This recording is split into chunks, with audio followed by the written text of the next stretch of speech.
She can leap 11 feet vertically. This caracal is just getting started. Hundreds of sociable weaver birds return to roost in their enormous communal nest.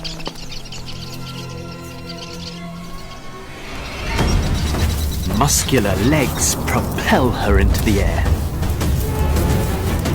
And with claws splayed like grappling hooks, she'll try to catch any bird within reach.